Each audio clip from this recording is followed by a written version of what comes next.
Hey, everybody. Welcome. Again, you missed some really great conversation that happens right before we hit the record button. We learned about Karen and her yard signs. We've learned about a lot of stuff today already. Kelly's got her lightsaber.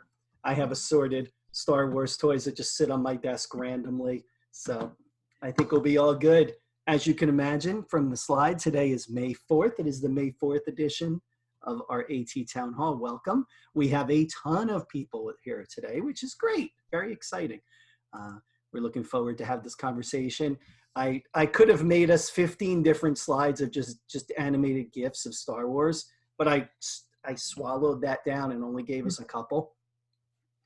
Just the ones that I'll be using further on when I do other presentations now. So this is good. That's me. I really wish that was me, actually. That would be awesome, but it's not. This is me. That's just me the way I want to be, but that's okay. Glad you're all here to join us today. Here's some panelists. Some are here, some are not here. Some are in Star Wars garb, others are not. No judgments here, it's fine. Don't forget to be part of the chat and drop your questions in. Again, we're a pretty low-key group, so you're welcome to turn your microphone on and just take over. We're okay with that too. Your microphone or your camera or whatever you want to do to take over, that is okay by us.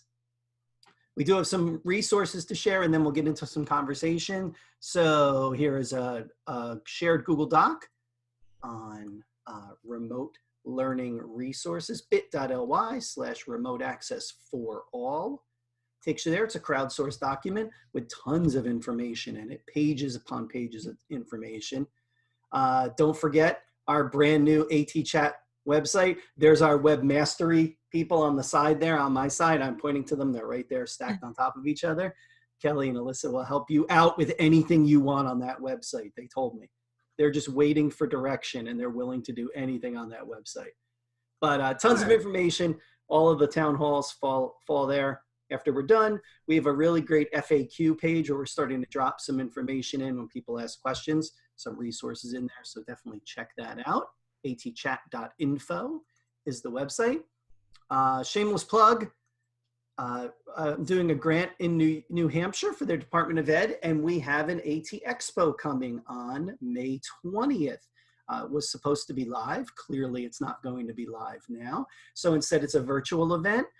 So we're going to break it up into AT presentations. So we'll have speakers coming in and speaking for 25 minutes about a certain topic. We'll have EdCamp style conversations where we'll have a moderator and a kind of a discussion question that everybody can chat about. And then we'll have vendor sessions also. It is a free event, but we're asking you to register just so we can keep track of who's there and send you the password for the Zoom and all that other great stuff. So if you want to sign up, it is bit.ly/ATExpo520. And the link to the web page is on that sign up page, which will take you to the online schedule, which is slowly but surely exposing itself in its glory of finishedness. There, I'm going to turn this. There it is on the wall of my office, just so you can see it. That's what exists so far. It's not totally done yet, but it continues to get a little more full every day. So that's exciting. All right, that was all I had before we started. But we did have to ask one question. This is key as we go through the day here. I'm not even going to ask it, but the best Star Wars movie is? I've answered the question for you, so really anything you say is incorrect after that. But if you want to validate my correct answer, which is Empire, please go ahead. If not, challenge me. I dare you to. Go ahead. I'm going to have to go with you, the same one, Mike. I'm with you. Good. So you're smart. You're wearing a Star Wars shirt. You have the right answer. Yeah. Who can challenge you, Mike? You're not going to? No, you would mute us. I would actually. I actually have the ability to kick you out of the whole thing. You said the wrong answer, because there are wrong answers to this. And if you've ever been one of those people who starts to rank all 9 of them, there's my ranking along the bottom plus the other 2. So please feel free. Pick them apart.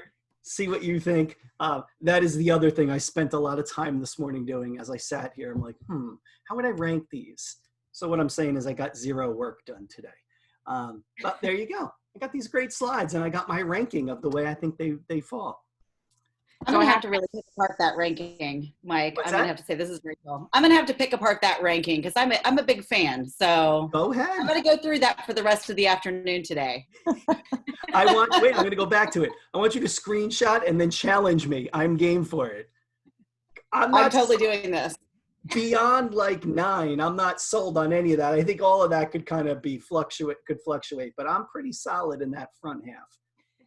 We'll see. There might be a roundhouse kick coming your way. We'll see. Don't tempt me, because I'm telling you, I feel pretty strongly about the first 4 in there. So let's see what happens. Like I said before we started, I don't have any questions to lead the group today. So I very much will open it up to the whole group. You want to share a positive story from last week, something that's worked for you, whatever. The floor is yours. Have it. Well, I tweeted out that I had open office hours last week, and I have them again tomorrow. I volunteered my time in my town, and I wasn't sure if even one person would come. There were 57 teachers that came, which was very exciting, including the assistant superintendent, who wanted to have a little bit of control, but I really like her, so it's okay. So it was really great. And we're doing follow-up tomorrow and Wednesday, and I'll continue to do that weekly. So just to hear that they finally, that we finally could get this going was really exciting to me. That was great, Karen. Did you prep anything, or did you just kind of let it ride? Let it go. Yeah. Nice. I was What just were they open to asking? whatever they wanted to talk about. Like, what did they want? Well, they're mandated in the district to use Microsoft Teams. Okay. And they were really sharing their frustration with that, because of course I'm not a Teams person. So I had to kind of step back and let the assistant superintendent talk. But we talked about, some of the things that they could be doing. But again, in my district, there is no actual online teaching happening. So it was kind of walking a fine line, encouraging them to start to exploring some of these tools and thinking more universal design. So, it was kind of like setting the stage for what we can follow up with, and just showing them some things that could help them with productivity, because they all know Google Docs, and they all do insert comments, but they don't know about the insert audio comments feature in Read and Write Chrome extension. So even showing them something as basic as that was helpful. That's awesome. That's awesome. I just found out and installed a new Google Comments extension for audio comments, so you don't have to have Read and Write. It is called Mote, M-O-T-E, and it's an extension, and it's free, that allows you to leave audio comments. So what do Pretty you cool. see as the difference between that and the Read and Write? Well, Read and Write you'd have to pay for. Well, it's free for premium version is free for teachers. Yeah, that's true. Always. That's true. Yeah. Just wondering. All right, no, that's true. Oh, great. I'm leaving. That's enough. No, that's awesome. That's true. If they have it and they can leave the comments. Mote works the same way as that. The person on the receiving end doesn't need to have the extension in order for those audio comments to work. Same thing with Read and Write. They don't need, the students don't need Read and Write to see the audio comments, right? Right. Right. Yeah, because it's just an audio file. Yeah, Yep, it's just embedded. Yeah. Yeah. Cami does that too. Let you leave audio comments. There you go. Hillary says Cami does also. Awesome. Very cool. Karen, when you do these open office hours, are you going to start preparing things, or are you going to just continue to just? Well, actually, two of the things that came up tomorrow, because I'm big on universal design and big on what can you do that's already available and free. So tomorrow it came up about I'm going to focus on Seesaw and Flipgrid. Nice. And those are non-threatening ways for the teachers, because they're still very worried, our teachers in my town, about synchronous online learning. And then this is a less threatening way to start to develop some actual instruction, because you can embed what I'm hearing from the families in my town is they want to see their teachers. The kids want to see their teachers. So with Seesaw, you can do the video. And with Flipgrid, you can do the video question. So I'm really trying to help support families as well as the teachers, and especially the kids. Yeah, that's awesome. I've had like 3 weeks worth of open office hours for the teachers I support in a school. not as much. I've not gotten 57 people. I don't think I've gotten 5 people. Gotten the same 5 people, and that's okay.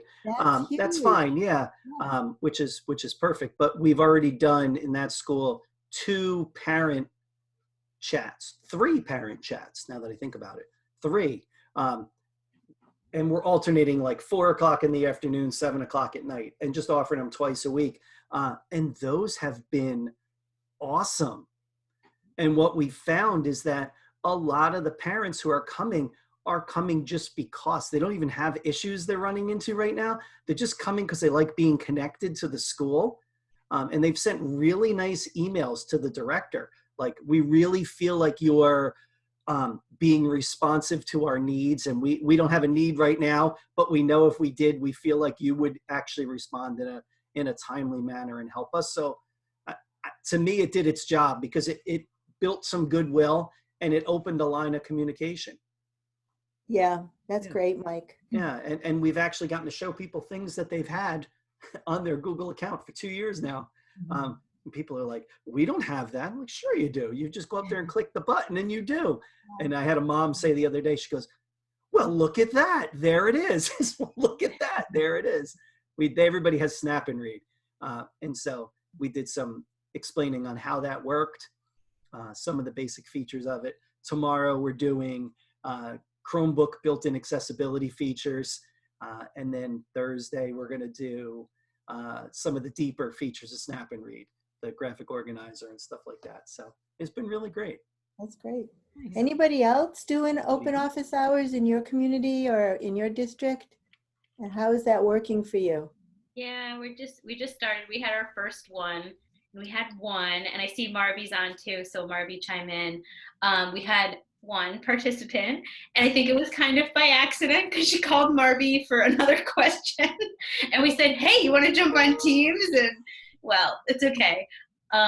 So then this week we were like, how can we drum up some more business? So this week what we did was we sent out, like, we set our office hours to be every Wednesday afternoon. So now we're going to do something on Tuesday afternoon, and then hopefully like a guided, we were like, we don't want to call it facilitated conversation, or we were like a guided conversation about AAC and distance learning and what people are doing, and kind of get some sharing.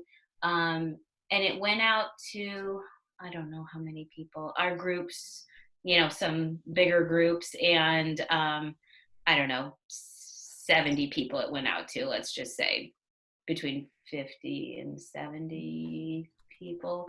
Because we have about 45 speech and language pathologists. It went out to them, and then it went out to our teachers for our autism classes and our life skills classes and a couple others. So I don't know. We're hoping it just gets some more business on Tuesday, and we can share some tools, and that people will come on Wednesday to the office hours and, kind of want to problem solve with us, or I don't know, just drum up some business. We're not really sure if that is going to work, but, maybe we have to make our office hours longer and make it 2 hours. And the first hour is this guided conversation. And then the second hour is work through the problems, or let's do something, let's implement together. I don't know. There's Marby. Hi. So when we put up and sent out the invite for the guided conversation, we immediately got RSVPs. I think because we sent out a specific invite instead of just saying here's our open office hour. I think the guided conversation is meeting a need, a identified need, which is how do you support AAC with distance learning? And so people seem hungry for that. So I think maybe that having a topic might be helpful, because then people can relate to that and say, oh yeah, I really need help with that, or oh yeah, I want to hear what other people are doing. So we'll see. Yeah, I think that was one of the really positive things that came out of it too, is they could hear what each other was doing, especially where there were so many people involved. Because I always want to build capacity so they can see the experts in their own district instead of relying on somebody outside. And so that was helpful too, for them to hear, oh, okay, well, maybe we'll follow up with, my colleague in this building. you know, because we want to, that's what we want to do. We want to work ourselves out of a job, right? Yep, absolutely. Yeah. We keep saying, we have all these like ways to share information, through even like our board maker group, our community group. And we're like, share what you've made. We know you've made visual schedules. And people, I don't know why they're just like nervous to share, or they're not sharing, or maybe it's the platform. I'm not sure what the barrier is. So we're kind of trying to figure out how we can connect people. Maybe if they like see somebody else, they're like, oh yeah, they have the same job at another school, or oh yeah, I've seen them at our bigger meetings, or they'll just be more willing to share, make a connection, a personal connection. Yeah. Mm-hmm. Sometimes it helps to seed the group a little bit with conversations beforehand, and go to people that you think might be a little more comfortable and say, hey, it would be awesome if you shared X or Y, and kind of work them into it a little bit. Because I think that helps. We had a teacher that was doing some great stuff, or an SLP that was doing some great stuff with low tech. And she's like, hey, can you share this? That would be great. We need your idea out there. So.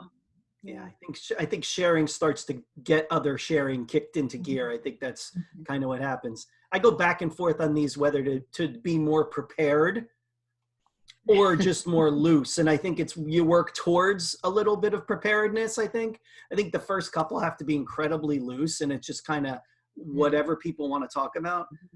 Our first session we didn't do anything except leave the cameras on and just have a conversation for 20 minutes about just what was happening. And then everybody's like, all right, I really have to go. All right, well then we'll go then. And then the next time we started talking about some stuff. And then the following time someone said, boy, can you show us something new? I was like, sure. What kind of things do you want to see now that you're ready? But I think they had to work kind of like everybody else in this remote learning. They had to work towards being ready for it. I think in the beginning, it was just about connecting. And now it's like, oh, show us something else and show me something new. So I think it's interesting. Are you having people register, or you just have that open link for anyone just to pop in? Mine's Open. Yeah, it's open. We had, and then they would just RSVP to stick it on their calendar, because we have to use we use Microsoft Teams, which is what our district supports. So that was just kind of an easy way to get the link out to everybody that we thought would be, and then we said, feel free to share it with anybody else that you think would be great. They could just forward it on. So yeah. We've had pretty good luck. So we've talked about this each week, but PATINS has daily office hours twice a day for 1 hour. But where our topics are not related, but it lists which specialist is in that hour. So it's like, oh, Kelly's manning this afternoon and she's a specialist of dyslexia or autism. So you'll have people come in. But I like the idea as well as having something, maybe like Kelly will be in the hour and she's going to do this today or something. I think that's a good idea. I did have someone show up in the office hour, and he came on, he turned his camera on, and I was just staring at him, and he said, and I was like, hey, how are you? He goes, so what's this session about? I was like, well, would you like me to sing? I could dance. Like, he was completely confused, but he was a teacher in a local district, and I got him through a lot of questions, but that was pretty funny last week. It became a showdown. Just stare at each other. Yeah. Yeah. So I'm trying to tackle it from two different angles. So I've got our weekly kind of OTPT. I feel like it's a support group more than it's I feel like it's turned into a support group, which is not necessarily a bad thing. So we've gotten over the whatever phase 1 and phase 2 are, and they are smoothly doing tons of teletherapy, and it's really just tweaking and questions. And my favorite part of the meeting is share what's been successful and share what I call an epic fail. That's a learning opportunity. And so there are 19 of them. So it's kind of a small group. They know each other. We've met in person monthly, but we're meeting weekly. And I keep asking, do you want to meet? Yes, they absolutely want to meet every week. So that's turned more into an open forum support group with a couple questions thrown in. And sometimes say, oh, can I set up an individual meeting with you to go over Jamboard more? Or, can I, set up, and then if it's like 5 people asking, I'm like, okay, I'm going to set up one meeting and we're going to go through it all together. So I've got therapists on that end. And then during the month of May, the SLP that works with me doing AAC support, she and I are setting up a series of parent trainings we have an ESC PTA within our school district. So they actually had me come out and go to the library and do a big gigantic kind of continuum of AT training. And I told them, you know, in the month of May, we'll be offering, this is long before any of this happened, we'll be offering some more in-depth trainings. And so our in-depth trainings obviously have shifted to virtual, but we're going to kind of, like Mike has been doing, alter the time, alter the day of the week, you know, to try to kind of gather and then record all of them so that, you know, if a parent wants to watch it at 2 a.m, they can watch it at 2 a.m, you know, to try to give them some options. But that's kind of a on my plate for May scenario now that we're on the other side of whatever phase 2 is.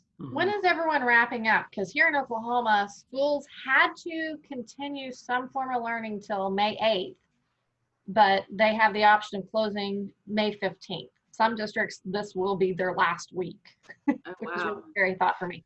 And we don't come back until August 20. Some of them don't come back till August 24th. Some come back the week of August 17th. So it's like we're ending 2 to 3 weeks early.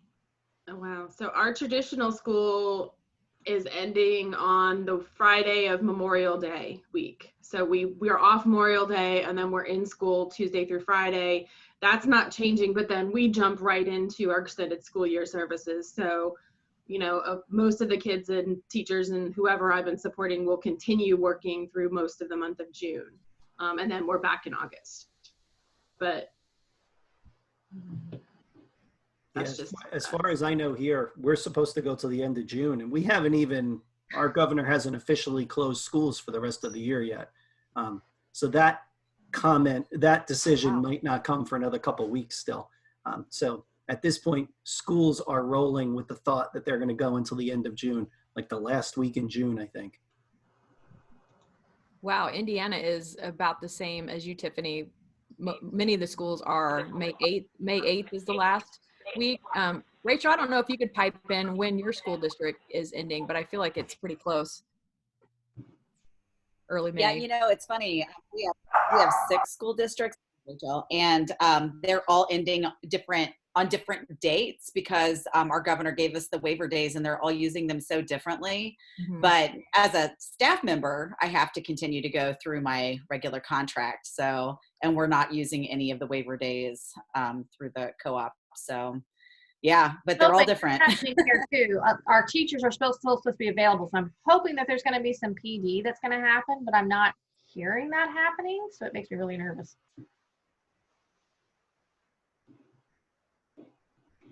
Yeah, I don't think Florida got any waiver days. Indiana, we received 20 waiver days. So so like Rachel said, not all school districts are using them all. I know that some are maybe using 10 or 15, but not all 20. Well, and we've been using them to supplement our e-learning. Like my daughter's district does a really great job with e-learning, and they have school Monday, Wednesday, Friday, and then they can take a day to turn in things. So we basically just do mornings all week with her.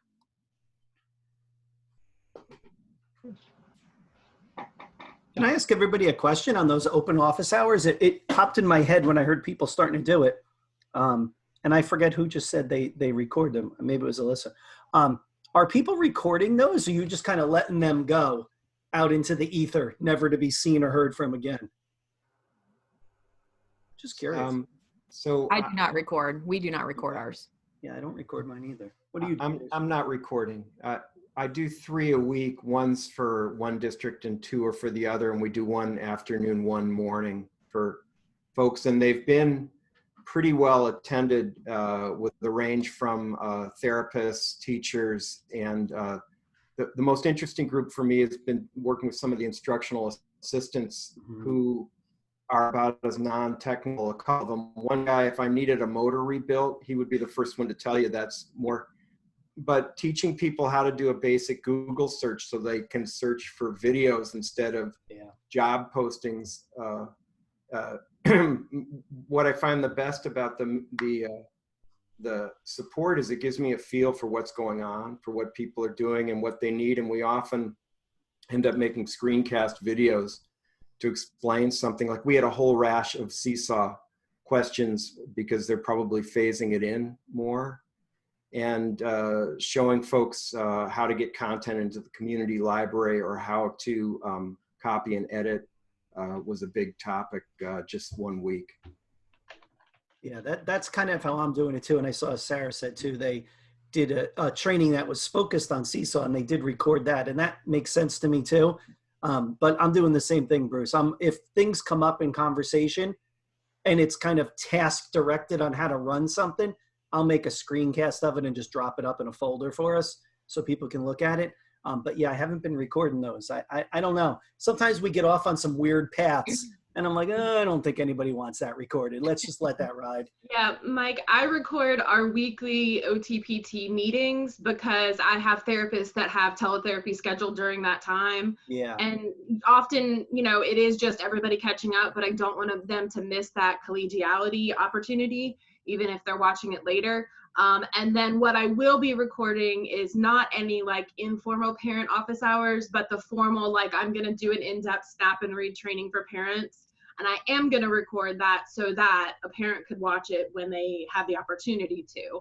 Yeah. But the open office hours that are just come, ask questions, we'll try to help you out, I'm not recording those. Yeah, and especially parent ones too. And I was a little worried because the people were like, well, you should record this so other parents can look. And I was like, I don't know. But then there's parents on the side and I see people's names and I don't know. I just don't feel comfortable with that. I'd rather, I wrote a bunch of notes as we were doing the parent meeting on things people had asked questions about. And then I recorded a screencast after that answering some of those questions. And I thought, oh, that feels like it's probably good. And I think that's like a good needs assessment, you know, because you can kind of see what questions people are asking during the office hours and then make follow-up either videos or, you know, conversation that's a little more streamlined. Yeah. Mm-hmm. Yeah. Do you all have so when you have participants join in, do you have the waiting room enabled where you just have one person come in at a time and answer their questions and then they leave, or you just have it, they can just come in? We just have it come in so everybody can come in. Yeah. And the way, and I like that idea though. See, we're using Google Meet, so that's what the school wants to use. So it's really just, here's the link and we'll be here for this chunk of time. I kind of like the office, the waiting room idea. Because then you could, in theory, you could record each of those and then share that video with that person. Mm-hmm. Right? You could hit record and when they're done, you hit stop and it's going to make that little chunk of video and then hit record again when the next person comes in. Mm-hmm.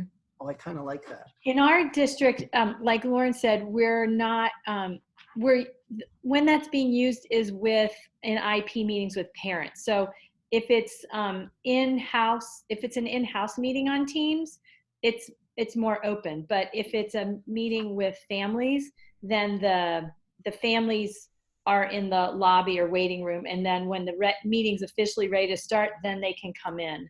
And that was a learning curve because at the very beginning of us using Teams, that wasn't happening. And there were some challenges. In fact, there was even some reports that some families were using Teams to record the meeting, but staff didn't have the knowledge to recognize that at first or to know. And so, you know, there's all those little bumps along the way as we learn these new things. Yeah. So I have a basic question. What's the difference between Teams, Meet, Google Meet, and Zoom? I know, like one of the things I know, Zoom and Zoom and Teams, you can give remote control, which is really important for one-to-one access. Mm-hmm. But with Teams, you can only see 4 faces at a time, which is a challenge. What's the difference between all 3 of them? Does anyone know? Because I don't know Google Meet at all. So from Google Meet perspective, it doesn't have that interactivity, like that give remote control. And we've worked around that with Jamboard. So we will have students who, we have a lot of our SLPs are doing their group therapy through Meet. and they want interactivity still. So they're building out Jamboards, or they're having the student tell them which one, especially our littles, we can kind of go, it's magic. When you just say out loud which one you're choosing, it will choose. And of course the therapist is on the other end clicking. But, you know, with littles, you can do that and kind of trick them. The older kids, not so much. But Jamboard, we've definitely used to work around. And then we have another therapy platform specifically. Sarah's saying, yeah, you can use Chrome remote desktop if your district allows it. Mine does not. So yeah, you have to be on a PC or a Mac to do that. It doesn't work on a Chromebook, but you can, there are some ways around it. When we started out, we were a no Zoom district, and then slowly some allowances for Zoom came in. But really the biggest thing is that remote control kind of function between them. You know, if you were to pair up, you know, them side by side, and there are some comparisons, I think Kelly put one in the box, you know, and I think, yeah, Lauren has done a comparison at some point of what the differences are. It's really like, it's about like everything we do in AT. It's about thinking, what do we want them to do? What task do we want them to do? And then what tool is the right tool? You know, because there are some kids for which, you know, the you know, interactivity is not something they need, and they really need the meet, you know, the ability to see their peers' faces and do an artic, you know, lesson. So it's about thinking about the task and then thinking about the tool.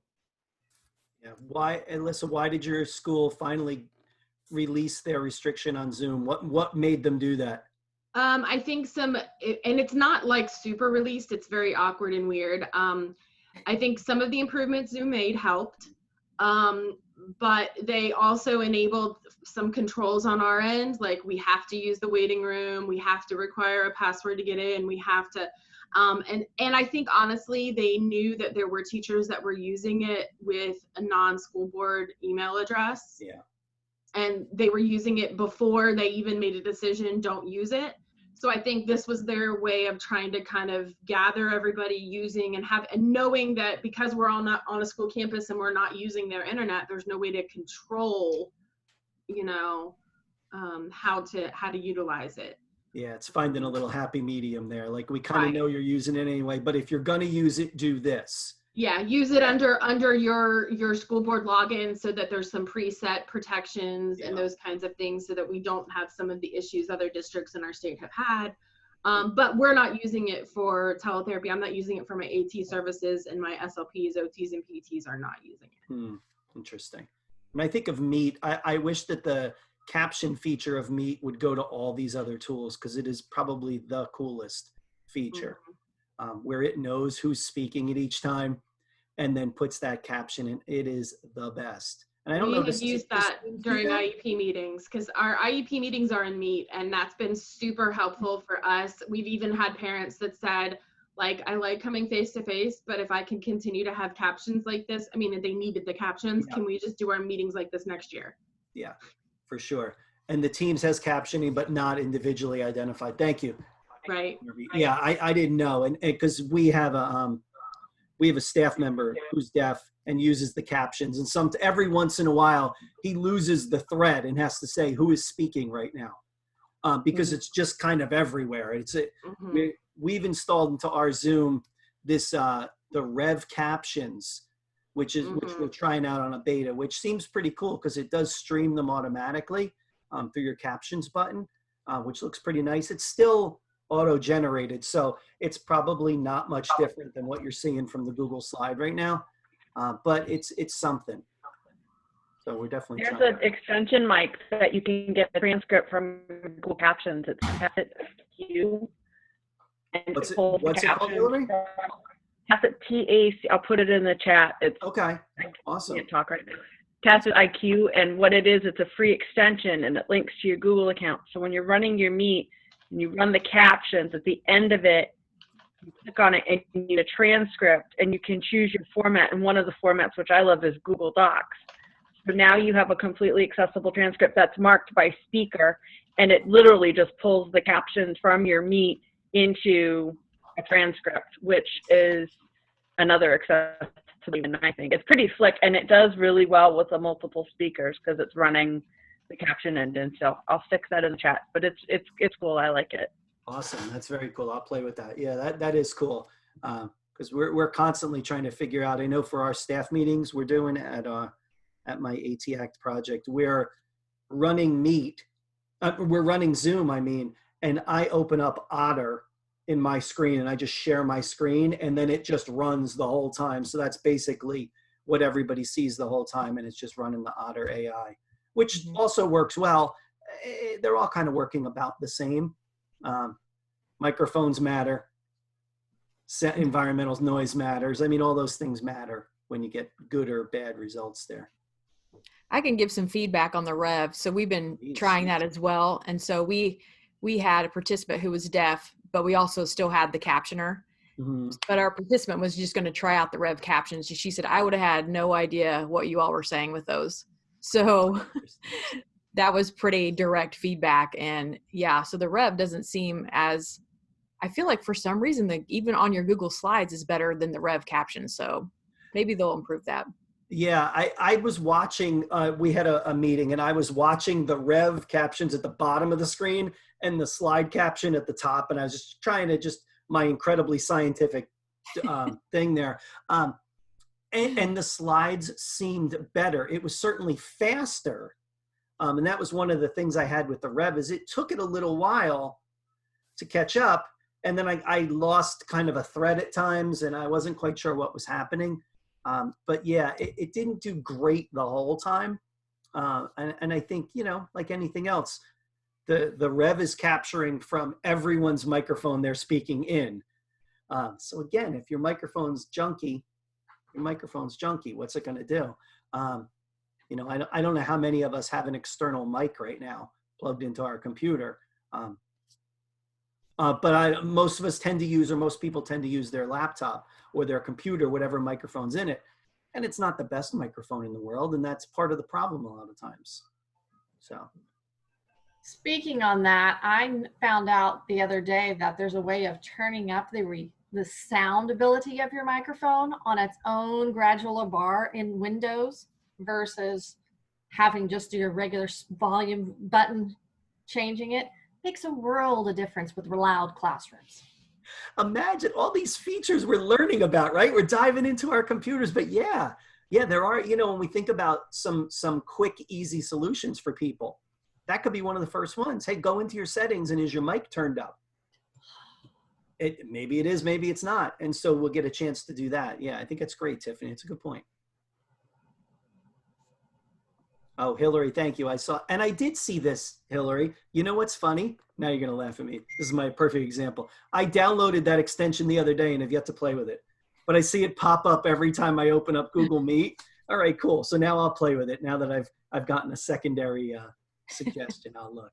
I think because you said it, Hillary, actually, I think, on Twitter. Doesn't that happen a lot? You say, does anyone have an extension that will do this? And then you go to put it on there and it says already added to your Chrome. Yeah. You're like, it says rate it. Oh, all right. Let me start playing with it and then I will rate it. Yeah. And speaking of things that happen on Twitter, I am dropping in the chat box. If you guys have not, I just sent that to Bruce. Hold on, let me send this to everybody. Well, Bruce, share it with everybody else. Come on. I just resent it to everybody. If you have not had a chance to fill out the doodle and you are interested in attending what is probably now going to be a 2-part ergonomics in telework times seminar, not necessarily just me and Judy Schoonover, who are gonna kind of co-do it. We've been working on it over the weekend. It's looking like, based on what is in the doodle right now, it's going to be Friday mid-morning, like 11-ish. That's kind of like the most popular time, but we are going to record it so that if you cannot make it, you can go back and see it. One of those casualties of being in AT chat was, hey, do this. Okay. Well, so what you get when you put 2 OTs together, you think, let's present about ergonomics. So it's coming together. My guess is it will be Friday at 11 unless something drastic changes in the next day or so. Judy's in the process of moving between Virginia and Michigan. So she is she's like, I think I can do it. Just let me know, because I'll plan my move around when we do it. And I'm like, whoa, you tell me when you can do it, and then we'll make it work. So as soon as she confirms that that works for her schedule, that's probably what we will do. Cool. Thanks for doing that. That's awesome. Yeah, that is. You have an exemplar on what not to do in your Twitter inbox. So bringing up I got Hillary's picture of her current non-economic setup. If anybody else wants to DM or email me pictures that you want us to kind of pick apart and look at and offer some suggestions to, you're welcome to do that. Hillary's is a particularly fantastic example. I won't spoil why, but it's a particularly fantastic one. So if you have a home working scenario that's not working for you, or one that you just need a couple of tweaks or suggestions for, feel free to send me that picture, and we're going to do like mini case study, kind of break it down for a couple of scenarios. Or as I'm hunched over right now.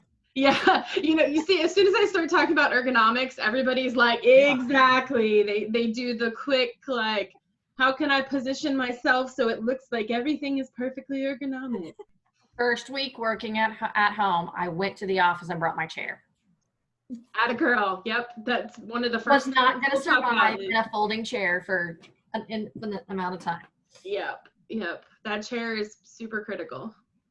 But Alyssa brought up AT Chat, and Mike, don't we have something really different happening this Wednesday night during AT Chat? It's such a plan. What I hear. Kelly, thanks. Karen, I think we do, and Kelly should tell us about it.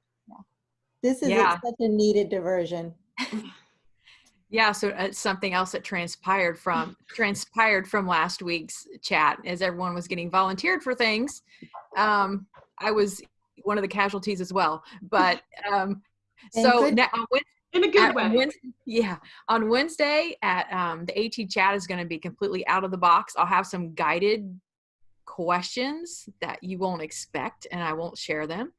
And we're just going to be like sitting around a campfire. If you haven't seen on the chat yet, I've made our Bitmojis in a relaxed way. So if you want to add yours on there for a visual representation of the fun we're going to have for that hour, go ahead and message me your Bitmoji, which will be fun. But I think that hour it was such a great idea. And I'm so glad that Karen was like, yeah, let's do this, because last week it just seemed like many people were overwhelmed and being very vocal about it. So I think it was definitely time for the group of us to get together and just have a complete distraction. And we'll have rules. There are rules to the AT chat that you must follow or things happen to you. So it'll be fun. Looking forward to it. That was so ominous. There are rules and things will happen to you. Dun, dun, dun. Yeah. I think we're supposed to encourage people to participate in AT chat and not scare the tar out of them. Oh no, you'll want to be there. You will want to be there. It'll be fun. I was very thrilled when I did my Aldi pickup order yesterday that all of the materials for s'mores were available. This is good stuff. And I'm adding all of that. We now have s'mores in our little visual here. Nice. So we're updating it based on all conversations we're having between now and Wednesday. I feel bad. I feel like I missed an opportunity to put that picture into a slide somewhere so we could see it. I know. I was too busy dumping in Star Wars pictures. I couldn't even think of it. I'm looking forward to it. I was one of the overwhelms, as Karen told everybody. Mm-hmm. That was my 7 Zoom meeting day. And I was like, no, I can't. I got to just sit quietly and just. What you missed? See, by not attending, but this is a great outcome. So you're implying that I'm holding the group back is what you're implying, Karen. Never mind. So please share the word. Start tagging people, and it would be fun if we got more people in the EdTech world, not just, assistive tech, just to kind of have an evening of just nonsense, kind of laugh. Yeah. That's it. Just, there's the rule of you cannot speak about work at all. That's the only rule that we have. And I say we, but I guess I am leading it. I don't mean we, like it's just me. It's all of us. But it'll be fun. So what Kelly's saying is if you talk about work, there will be consequences. There will be a penalty of some sort. As we start to wind down to our last 10 minutes, anybody have another topic you'd like to chat about? There's one thing. Did everybody see what Microsoft is doing in terms of special ed and accessibility? They rolled out this new one website, and then they also just today, I guess, or yesterday, shared their playlist of YouTube videos. So I'm putting, no, I was going to put that link. I also do have to go to a meeting, but I just do want to make, I mean, Microsoft, yeah, they're late to the game, but you know what? They're doing some really good stuff for us. Here's their playlist of their tools and quick, short YouTube videos. And then also, has everybody seen the special ed website, honey? He needed some ice. Let him get his ice. Guy's just trying to make his way through the day, man. So you did hear that. Yeah. Well, let him get his ice now before my IEP meeting at 1. So He's dying of thirst. I mean, come on. so I'll see. I got to get going. I want to just do a couple things before this IEP meeting, but it was great seeing everybody. Can't wait to see you all Wednesday night too. Thanks, Karen. Okay. All right, honey, you can get your ice. Now you can get ice. I just put a link in the chat that the National OT Association has some really good resources for practitioner well-being. This little slide deck is really, really good. I shared it with a lot of my coworkers already, and they have some specific information about ergonomics also. So right now that information is all free to anybody. It's not just for AOTA members. So I put the link there, and it's probably worth checking out for people or sharing out to other people who you know might find it useful. Awesome. A lot of those resources will absolutely be folded in. I know Judy actually did a training years and years ago at AOTA on that we're kind of using some of the slides, materials, and such from. Mm-hmm. So, but yeah, AOTA has done a great job of trying to get out the word of how do you incorporate ergonomics, knowing that a lot of us kind of got shoved into this work from home thing and didn't necessarily have the right setup. They're also in that slide deck about practitioner well-being. They also do a really good job addressing the mental health aspect of this change, and it's the ergonomics is really important. The mental health part, I think, is equally important. Yeah, I agree. Oh, that's awesome. Thank you for sharing that. That's great. I also dropped in the chat that Karen was mentioning Microsoft. They're also doing their Ability Summit at the end of this month, May 27th and 28th. It's free and it's online. I could even give you the website too. I tried to look it up on another device because I was showing my screen and I didn't want you guys to see me type. So I did it on another screen. There you go. There's the link to sign up. But it looks pretty good. So interesting stuff about Microsoft products, some keynotes and things like that. The free event, jump all over it. Cool. Anybody else? Anything else we want to share, or do we want to stop early? Let's gather. I have something real quick. I've been listening to a podcast from Extraordinary from EdTrust for the last couple of years. They were doing season 2. They go to different districts and figure out what they've done to turn their schools around. And they started a couple of weeks ago doing extraordinary districts and then unordinary time. And so I'm dropping that in there, but it's different parts of the US and what they're doing to make sure kids are getting technology, not getting technology. And it's kind of interesting to hear how everyone across the US is doing it. It's kind of, and they're like 30-minute podcasts. So that's interesting. That's great. Cool. Thank you. I'll add that to my list. And then I'll go sit in my car in the driveway and listen to it. I was going to say, if only I were driving someplace that I could actually listen to it. We did mention this last week. We mentioned this idea of having backdrops that had us driving. And I want you guys to know I did find one, but if I put it on, it's incredibly distracting and it might make you throw up. So I'm not going to put it on. It's much too fast and there's a lot happening. It's just not good. Because Yoda is not distracting at all. I find that to be great. This might be my keeper now. I like it. It's got I think it's pretty much what Sarah's little one is staring at, going, what the I didn't realize I was impacting a small child. That's upsetting, but I'll get over it. Mom's meetings are so cool. Okay, guys, I got to crowdsource and ask you. So I'm on the steering committee and the program committee for the Clinical AAC Research Conference, and we're working on the conference is it's supposed to be in October in Pittsburgh, but I'm just trying to put the feelers out there. Like, October is very nebulous. Like, we don't know what's coming, but I don't know. What are people doing when they're planning conferences? Like, should we just go to an online format? The group is a little bit more traditional, and I kind of push the boundaries of everybody. Chris had agreed to do lead an ed camp with me on one of the days, and they were like, okay, so Lauren's going to lead ed camp, and they were like, so Lauren, what topic are you going to talk about for ed camp? I was like, that's not really how it works. So you're just a little more traditional in that way, and I don't know if I would like blow their minds saying like, should we consider maybe moving our conference to online? But what do you guys think? I know 2 major conferences that have already determined that they will be online for October and November. Okay. And one of them that is at the moment not saying that they're going online because they would lose all the money that would be potentially returned to them if they wait until August to make that decision. Yeah. Some places have been, the contract, the way it's written at the hotel and in the convention center, if they cancel before August, they're like, you're forfeiting all your money to us because you can't really say that this is going to be around. And that's most the other 2 have yeah. the facilities on their own campuses, and they're like, yeah, no, we're not bringing extra people onto our campus.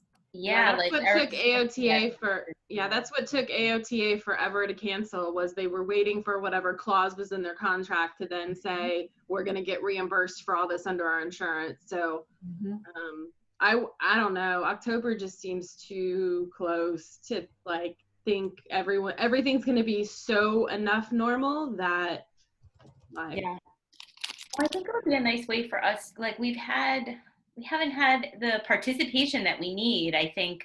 And I've been working a lot to build more of the bridge between practitioners and researchers for that conference. And so I thought EdCamp would be a nice way. Also featuring like an excellence in practitioners, implementing an evidence-based strategy. That would be a nice, so anyway, we've been working on this anyhow. And the conference isn't really, it's not like a big money maker. We pretty much break even, So if we used an online format, I don't think, especially for 1 year, and maybe we would get some more interest in the conference. And I don't know.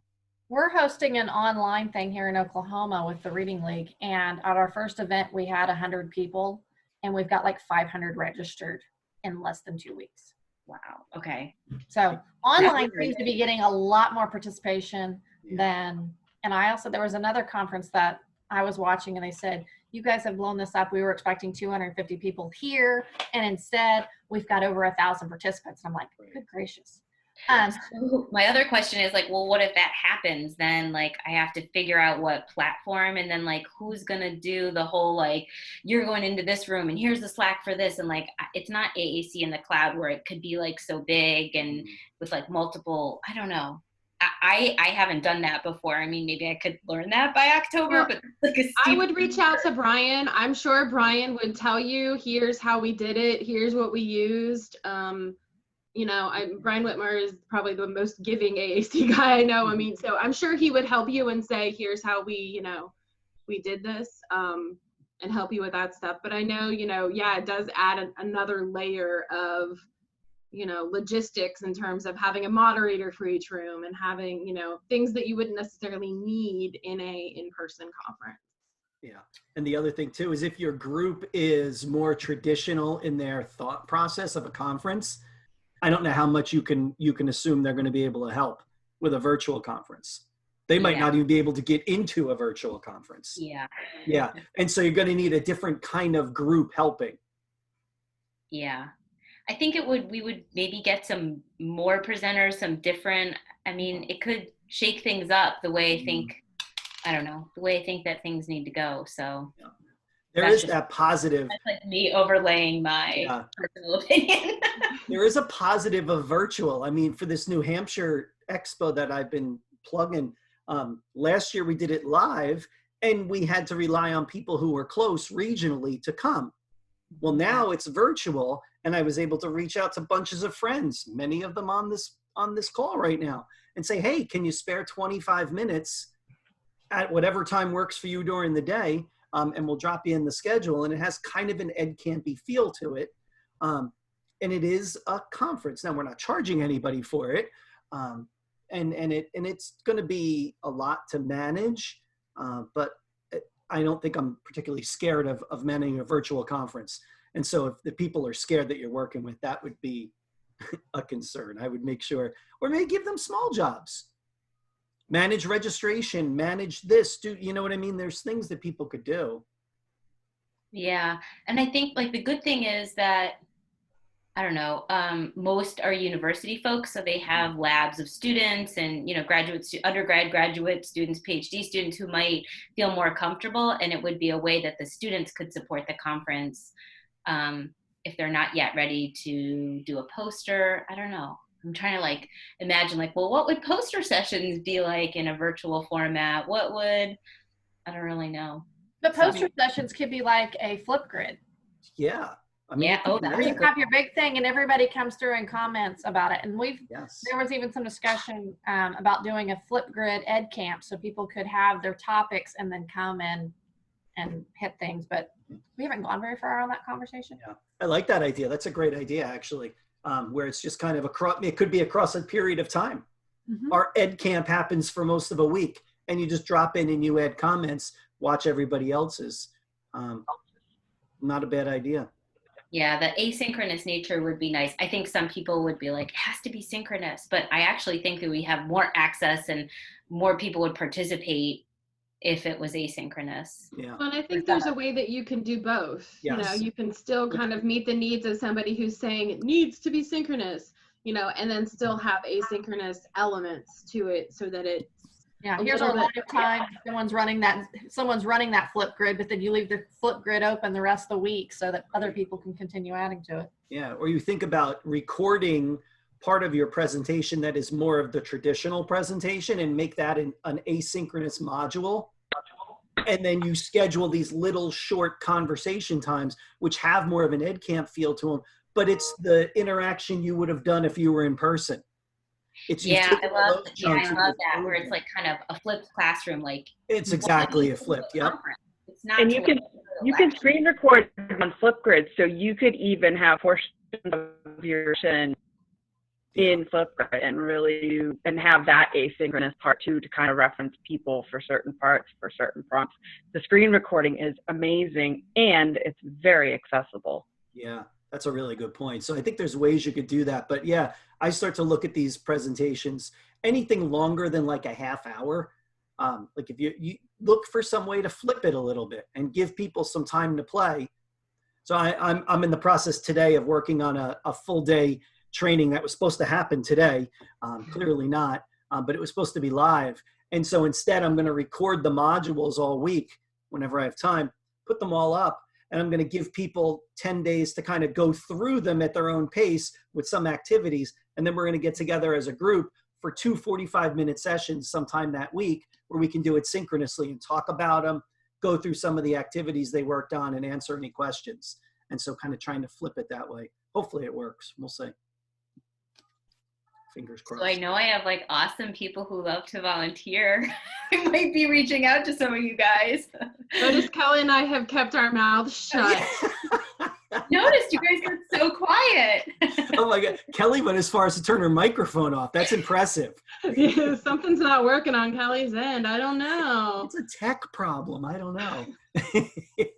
Okay. And I know we're recording, but it's just an idea because it's really, it's really just in the beginning phases. We've sort of even petered off in our meetings. We were meeting every, 3 or so weeks. And then we haven't met in like 6 weeks. And so, because people were all over and everybody was moving their courses to online and, you know, some people were sick and others were supporting people who were sick. So I think we're finally like ready to talk again, but I don't know. I'm a little bit nervous about bringing the idea because they kind of already see me as a little too progressive-y. I'm pushing the envelope, and I know I am, but it's the only way that the conference won't die. Yeah, I right. think that, Yeah, because otherwise you're going to have to go to 2021 at this point, right? Yeah, there might not be there might not be another option except not do it. And so if the option is do it or don't do it.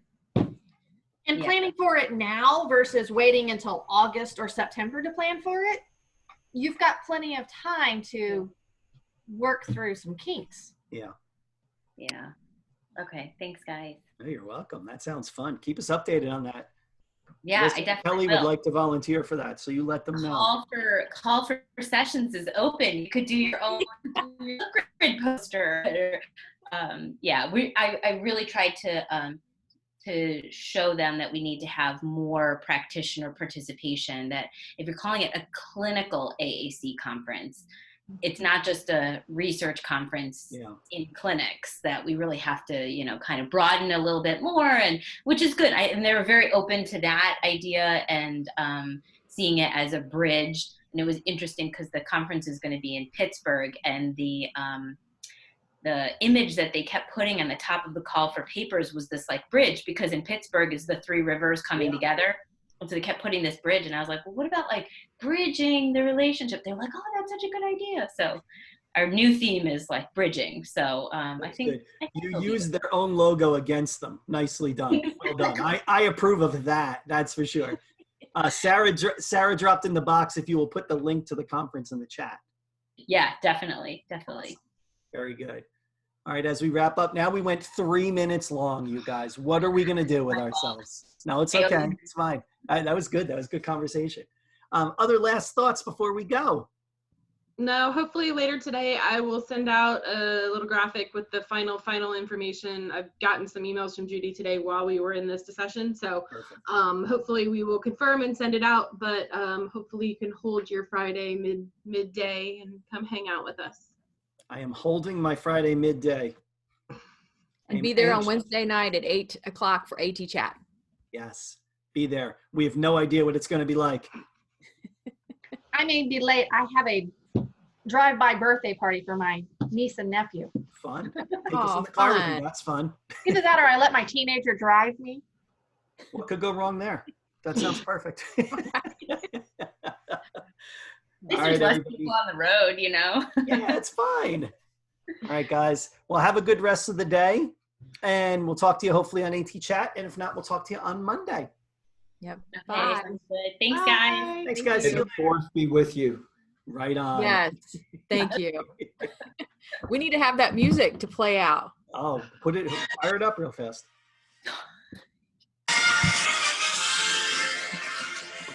Goodbye. It's more like May the Schwartz be